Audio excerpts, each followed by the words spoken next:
इस उत्सव में सम्मिलित हुए हमारे मंच पर सभी अतिथिगण एवं सामने हमारे बैठे सभी शूद्र साथी। देखिए, ललई सिंह यादव का जब जयंती मना रहे तो उनके बारे में दो शब्द बोलना भी एक जरूरी हो जाता है। मुझे सबसे बड़ा ताजुब, मैं तो पूरा उनकी जीवनी को जानता हूँ, उनके बारे में लेख भी लिखा हूँ, ऑडियो है, वीडियो है, सब कुछ है। लेकिन एक मुझसे सबसे बड़ा जो मैं उनके प्रभावित हुआ हूँ, देखिए कि 17 साल में उन्होंने उर्दू और हिंदी लेकर के हाई स्कूल पास किया। 18 साल में वो नौकरी में कर लग गए ग्वालियर में। इसके बाद 20 साल में उनकी शादी हो रही है। मुझे बड़ा आश्चर्य होता है कि उस समय 100 साल पहले जबकि बाल विवाह होता था और उन्होंने नौकरी करने के बाद शादी किया है। ये मुझे बड़ा आश्चर्य कैसे हो सकता था उस समय। हम जो थे आज में पढ़ते तभी मेरी शादी हो गई थी।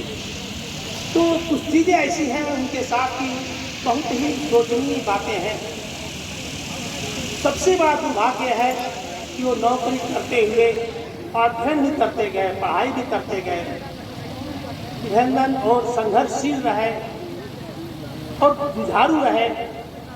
सबसे बड़ा चीज देखिए कि उनके कम उम्र में, सबसे कम, मैं देखिए डेट ऑफ बर्थ डालने से समय मतलब जल्दी समझ में नहीं आता है।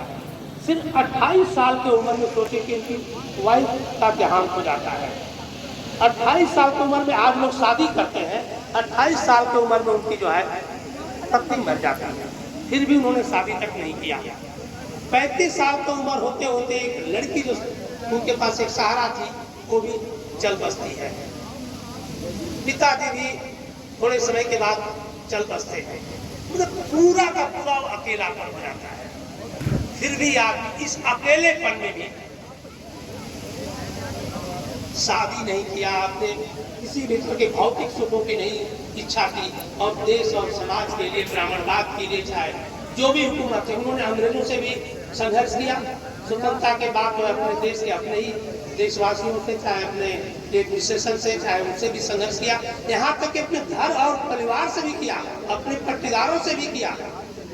और सबसे बड़ा दुर्भाग्य है, समय नहीं है, थोड़ा कम में बता देना चाहता हूँ कि 82 साल उम्र होते होते भी जब उनकी मौत हो रही है तो उनके साथ कोई नहीं था। ये बड़ा विवल करने वाली बातें हैं। और उन्होंने जो भी संघर्ष किया है, आज एक इतिहास बन गया है। वही कारण है कि हम और आप जो है कि इकट्ठा हुए हैं। आज पूरे देश में हर जगह जो है ललित सिंह यादव की जयंती मनाई जा रही है। देखिए, एक बात आ गई और थोड़ा सा बोल देना चाहता हूँ, तो मैं समझ चाहूंगा थोड़ा सा ज्यादा। शूद्र जो मैं लिखा हूँ, शूद्र श्री शंकर सिंह यादव, और शूद्र जो किशन है, मैं किसी को शूद्र बनाना नहीं चाहता। शूद्र को शुद्ध करने का मेरा नियम है। आपको पता है कि एक वर्ग ऐसा है कि अपने आप को चंदन लगा के, चुन्नी लगा के पूरे समाज में प्रदर्शित करता है कि मैं फलाना फलाना हूँ। और एक वर्ग आज भी ऐसा है कि डॉक्टर, इंजीनियर, IAS, IPS बनने के बाद ही अपने नाम को छुपाता है।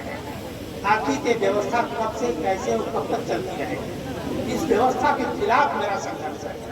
एक बार जो है अपने आप को दिखा रहा है कि हम उच्च हैं, हम महान हैं, और एक बार जो है अपने को डॉक्टर, इंजीनियर, वैज्ञानिक बनने के बाद भी अपने नाम को छिपा रहा है। तो इस नाम के छिपाने के प्रवृत्ति के पीछे मैंने जो है मिशन जो है गर्व से बहुत शूद्र किया। गर्व से बहुत शूद्र का मतलब ये है कि देखिए, आप जिसको नीच पुरुष पापी कहते हैं, एक चमार का लड़का अगर 10-12 साल होते होते अपने बाप से सीख करके रिसर्चर नहीं होता, इंजीनियरिंग नहीं करता, प्रोडक्शन नहीं करता, तो जब तक का लड़का हुआ, बड़े हुआ, इधर बुनकर हुआ, इधर मिस्त्री हुए, ये कितने कर्म करने वाले जातियां हैं। वो देश में सेवा करके, उत्पादन करके, प्रोडक्शन करके पूरे देश और पूरे समाज, पूरे प्राणी समाज को जिंदा रखा है। दंड में ढोंगी है, पाखंडी है, परजीवी है, कभी काम नहीं किया, उसको कर्म करना, अपराध करना क्या है, उसका भी पेट पाला है। वही परजीवी जो है इस कर्म करके जिसने उसको गिराया, उसी को नीच पुरुष पापी घोषित कर दिया, अपने को उच्च बन गया। और हम लोग, सबसे बड़ा दुर्भाग्य है कि हम लोग आज स्वतंत्रता के बाद ही 75 साल में 74 साल संविधान बना, समता समानता बंधुत्व के बाद में आज हम लोग अपने में ही 6000 जातियां एक दूसरे को ऊंच नीच और छुआछूत की बात को लेकर चल रहे हैं।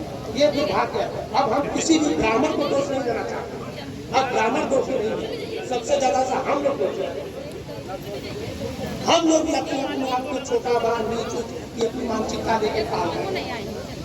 यादव है तो अपनी सब दूसरे जात को ऊंच बनाता है। मैं एक चीज कहना चाहता हूँ, जो भी इंसान जात के कारण, हिंदू धर्म के कारण अपने आप को जात पर उच्च मानता है और किसी और को नीच मानता है, उसको मैं इंसान ही नहीं मानता।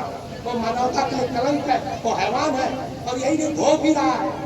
तो आपको हमें यही कहता हूँ कि आपके बाद छुआछूत भेदभाव कम से कम शुरू समाज में एक बाप की औलाद है, हमें काम से बांटा गया है, हम आपस में भाई हैं। किसी ने हमें धोखा है, किसी ने हमें अपनी राजनीति करने के लिए, धर्म में राजनीति है, ये षड्यंत्र है। इस षड्यंत्र को हमें आप समझ करके अपने आप में रोटी बेटी का रिश्ता करते हुए, भाईचारा बनाते हुए, सबको एक बाप की औलाद समझ करके आगे अपनी प्रगति के लिए और प्रशासन प्रशासन को लाने के लिए काम करना है। दूसरी चीज आपको बता देना चाहता हूँ, क्या हमारी माँ बहनों में मैं तो अपने हर मिशन में कहता हूँ, जो देवी देवता भगवान, लेकिन सीधा डंडे की चोट पर कहा, जो देवी देवता भगवान हमारे छूने से अपवित्र हो रहा था, लिखा सूख ना चला हो रहा था कि नहीं हो रहा था, आज भी हो रहा है। क्या वो भगवान हो सकता है? हाँ या ना?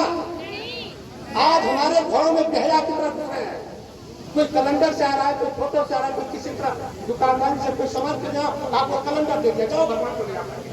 आज हमारे घरों में पहला की तरफ घुस रहा है। ऐसे भगवानों को मैं नकारता हूँ और आप सबको कहता हूँ, निकालो अपने घर से, निकालने को नहीं चाहिए। ऐसे भगवान देवी और देवता जिन्होंने हमें नीच दुष्पापी बना कर रखा और आज बना रखा।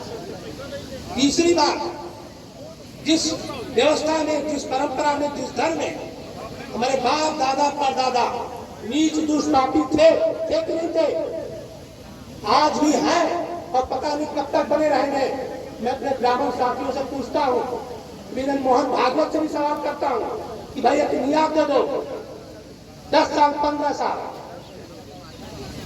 हम डॉक्टर इंजीनियर वैज्ञानिक बनते हैं तो अपने बराबर करोगे कि नहीं करोगे?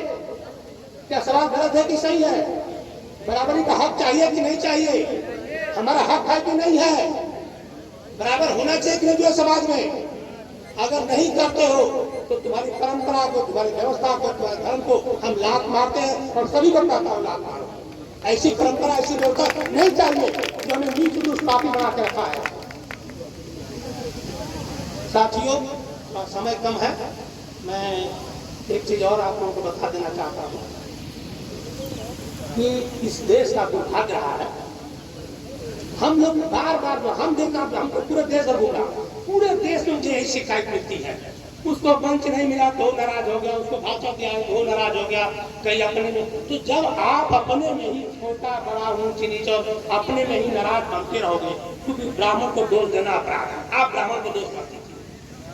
जब अपने में आप छोटा बड़ा छोटी छोटी बातों को लेकर के एकजुट नहीं हो रहे हो, एक नहीं हो रहे हो, अलग अलग पार्टी, अलग अलग धर्म, अलग अलग तरह तरह के, मतलब इतना फैला जा रहा है, इतना कि वो तो 6000 जाति बनाए, फिर हमें भी तो 4000 बना रहे हैं हम लोग भी, तो हम लोग आप दोष है।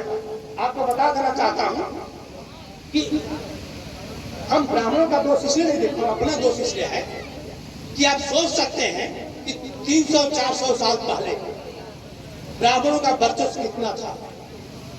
क्या था वर्चस्व? पूरा पीछे जाइए 200-400 साल के बाद, छत्रपति शिवाजी महाराज छत्रपति बन गए, कितने राजाओं को हरा करके अदना ब्राह्मण कह दिया कि तुम राजा नहीं बन सकते, तुम शूद्र हो। शिवाजी मान गए, क्यों नहीं कत्ल कर दिया? क्योंकि ब्राह्मणवादी मानसिकता के गुलाम थे, तलवार में ताकत थी लेकिन मानसिक के गुलामी थी, और तो हम और आप सभी मानसिक गुलाम हैं। आपके स्वतंत्र भारत में डॉक्टर राजेंद्र प्रसाद, डॉक्टर बोल रहा हूं, राष्ट्रपति बनाए गए, ब्राह्मणों ने कह दिया तुम राष्ट्रपति नहीं बन सकते हो।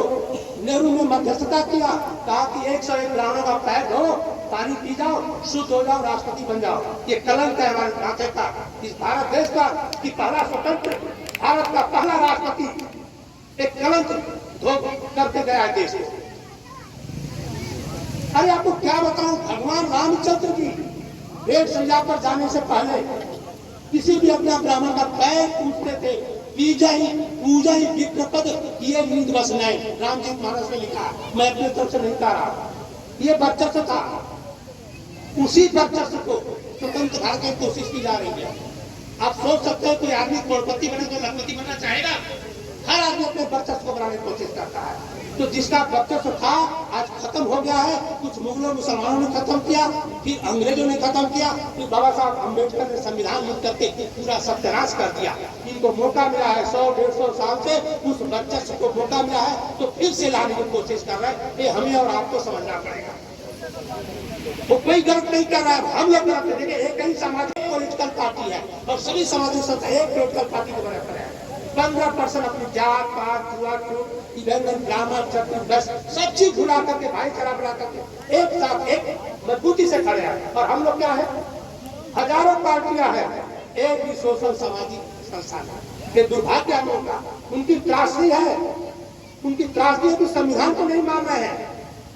मैं साफ साफ कह रहा हूँ, अब लोकतंत्र आ गया है, समता समानता बंधुत्व का इतिहास है, सब कुछ उसके अनुसार चल रहा है।